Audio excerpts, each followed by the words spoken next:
नमस्कार दोस्तों, मैं अनिल गंगवार आपका स्वागत करता हूं अपने YouTube channel study with Anil Gangwar पर। पिछली क्लासों में मैं आपको उपसर्ग, प्रत्यय, वर्णमाला और शब्द रूप पढ़ा चुका हूं। अगर आपने वह वीडियो नहीं देखी तो मेरे चैनल की प्लेलिस्ट में जाकर आप वो वीडियो देख सकते हैं और मेरे चैनल को सब्सक्राइब करना ना भूलें। आज मैं बात करता हूँ संज्ञा की। संज्ञा का शाब्दिक अर्थ होता है नाम, और जो दो शब्दों से मिलकर बना है सम प्लस ज्ञा। सम का अर्थ होता है समान और ज्ञा का अर्थ होता है जानना।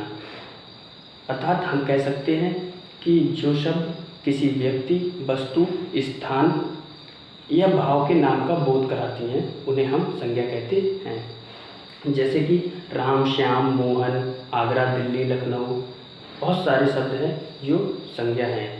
प्रयोग व अर्थ के आधार पर संज्ञा को 5 भागों में बांटा गया है। पहला है व्यक्तिवाचक संज्ञा, दूसरा जातिवाचक संज्ञा, तीसरा भाववाचक संज्ञा, चौथा समूहवाचक संज्ञा और पांचवा पदार्थवाचक संज्ञा।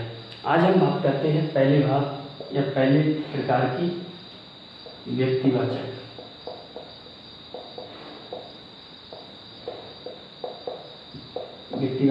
संज्ञा की।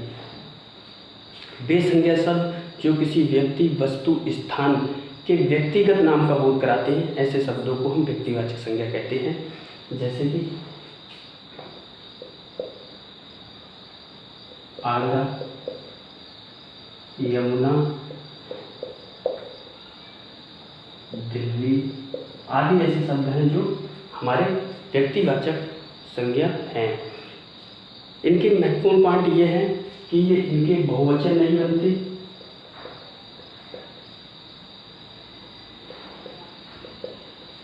बनते हैं और दूसरा इनमें नाप तौल का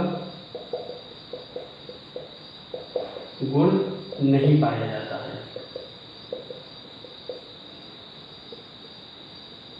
इनमें नाप तौल का गुण नहीं पाया जाता है और इनके बहुवचन नहीं बनते हैं। आप देख लीजिए, आगरा, यमुना या राम, मोहन, इनके बहुवचन बना सकते हैं, इनके बहुवचन नहीं बनते हैं।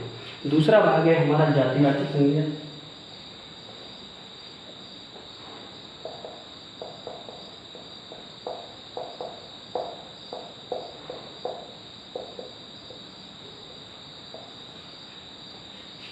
ऐसे संज्ञा शब्द जो किसी विशेष जाति का बोध कराते हैं, ऐसे शब्दों को हम जातिवाचक संज्ञा कहते हैं और इन पर कोई समान निश्चित गुण पर या निश्चित गुणों पर आधारित होते हैं।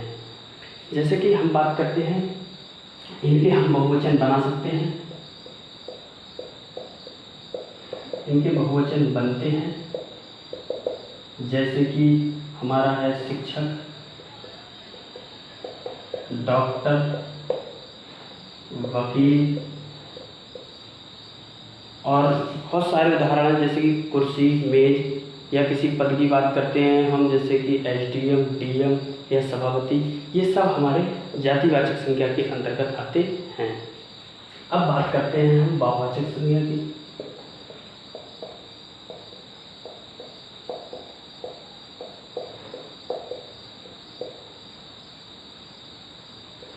भाववाचक संज्ञा की ऐसे संज्ञा शब्द जो हमारे मन में उत्पन्न होते हैं और हम इनको शब्दों में परिवर्तित कर कर लिखते हैं, ऐसे शब्दों को हम भाववाचक संज्ञा कहते हैं। लेकिन हम इन्हें जैसे छू नहीं सकते और ना देख सकते हैं, ना ही हम इन्हें आधार पर इनका मापन नहीं किया जा सकता है। ऐसे शब्दों को हम भाववाचक संज्ञा कहते हैं। जैसे कि हरियाली,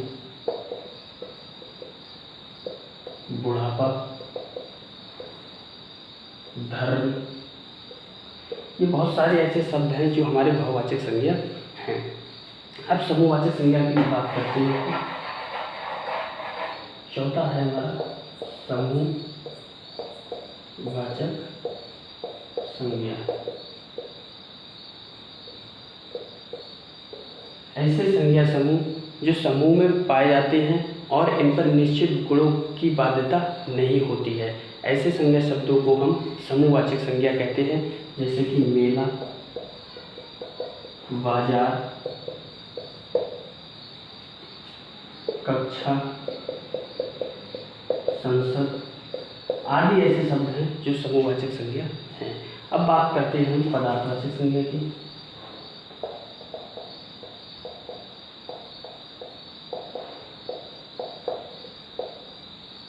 पदार्थवाचक संज्ञा ऐसे संज्ञा शब्द जो या जिन्हें हम नाप तोल सकते हैं लेकिन गिन नहीं सकते, ऐसे शब्दों को हम पदार्थवाचक संज्ञा कहते हैं।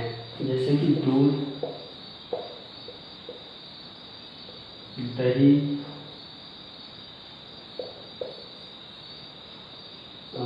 पनीर, सोना, चांदी, बहुत सारे चावल, बहुत सारे ऐसे शब्द हैं जो हमारे पदार्थवाचक संज्ञा हैं। अब बात करते हैं हम कि कुछ ऐसे शब्द हैं कि जो होते तो व्यक्तिवाचक संज्ञा हैं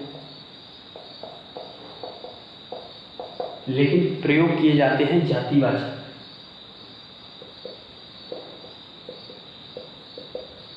के रूप में, प्रयोग किए जाते हैं जातिवाचक के रूप में। जैसे कि हम लिखते हैं कि भारत में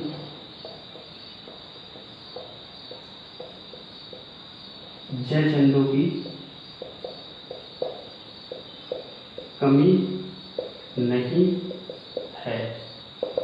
तो यह हमारा जयचंद है, यह व्यक्तिवाचक संज्ञा है, लेकिन जब यह बोध करा रहा है किसी भाव के, क्योंकि जयचंद का मतलब है गद्दारों की कमी नहीं है, यह देशद्रोहियों की कमी नहीं है, विश्वासघात वालों की कमी नहीं है।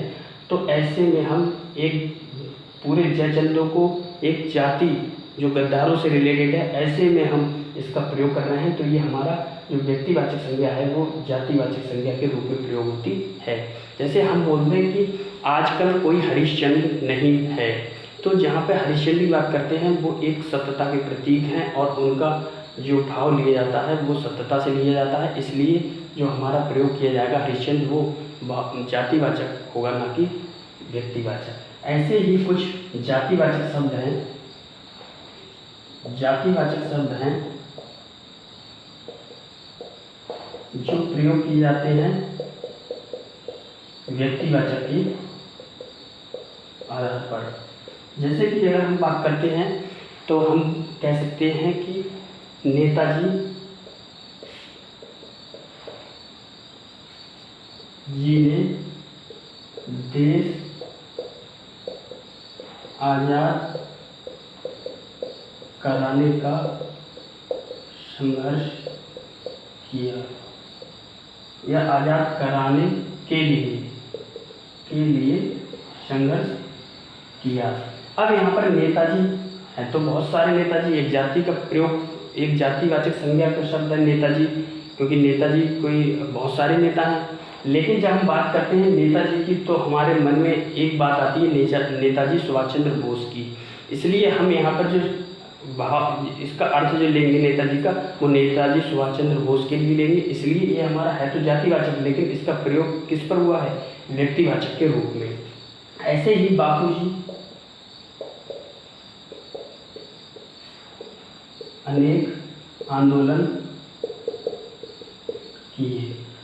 तो बापू तो ऐसे बहुत सारे लोगों को कहा जाता है, लेकिन बहुत सारे बापू हैं, लेकिन हर किसी को बापू का सेंस नहीं दिया जाता, क्योंकि बापू हमारा सेंस दिया जाता है महात्मा गांधी के लिए। इसलिए हम यहाँ पर जो बापू जी शब्द यूज किया गया है ये महात्मा गांधी के लिए किया गया है, इसलिए इस जातिवाचक शब्द को हम प्रयोग व्यक्तिवाचक संज्ञा के रूप में करते हैं। जैसे कि कुछ शब्द हैं हमारे जातिवाचक के भाववाचक से बनाने में, जातिवाचक से भाववाचक। जैसे कि जातिवाचक से भाववाचक, जैसे कि हम बात करते हैं मनुष्य की, तो अगर हम इसमें तो प्रत्यय लगा दें मनुष्य, या ता लगा दें मनुष्यता, तो ये हमारा भाववाचक संज्ञा बन जाता है। अब हम बात करते हैं सर्वनाम से, नाम से भाववाचक।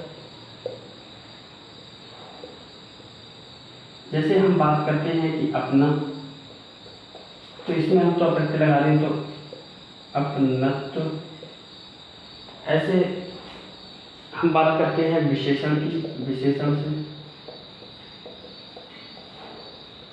से भाववाचक, जैसे कि हमारा शब्द है अच्छा, तो इसका हम बना सकते हैं भाववाचक में अच्छाई।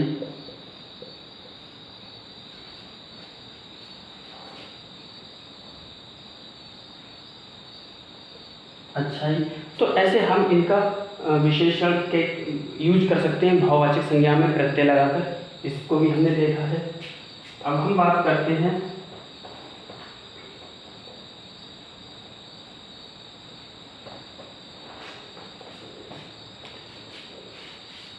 कुछ समूहवाचक शब्द ऐसे हैं, समूहवाचक शब्द जो हम जातिवाचक और व्यक्तिवाचक में भी यूज करते हैं।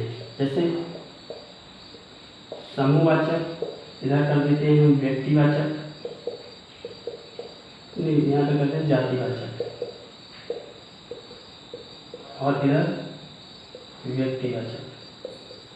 जैसे हम बात करते हैं टीम की, तो टीम हमारा क्या है, एक समूहवाचक है। जब हम बात करते हैं क्रिकेट टीम की, टीम, तो ये हमारा हो जाता है क्या, जातिवाचक। जब हम कहते हैं कि भारतीय क्रिकेट टीम, तो ये हमारा व्यक्तिवाचक संज्ञा बन जाता है। जैसे दूसरा शब्द हम उदाहरण के लिए लेते हैं मेला, तो मेला अगर हम कहते हैं पुस्तक मेला, तो ये हमारा जातिवाचक शब्द है। और यदि हम इसे कहते हैं कि प्रयाग मेला, तो हमारा ये व्यक्तिवाचक संज्ञा बन जाता है। ठीक है दोस्तों, आज की क्लास यहीं पे समाप्त करते हैं। प्लीज़ हमारे चैनल को सब्सक्राइब करना ना भूलें और बेल आइकन को भी दबा दें, जिससे आपको न्यू से न्यू वीडियो मिलेंगी और मैं मुफ्त में आपका संपूर्ण कोर्स हिंदी का कराऊंगा।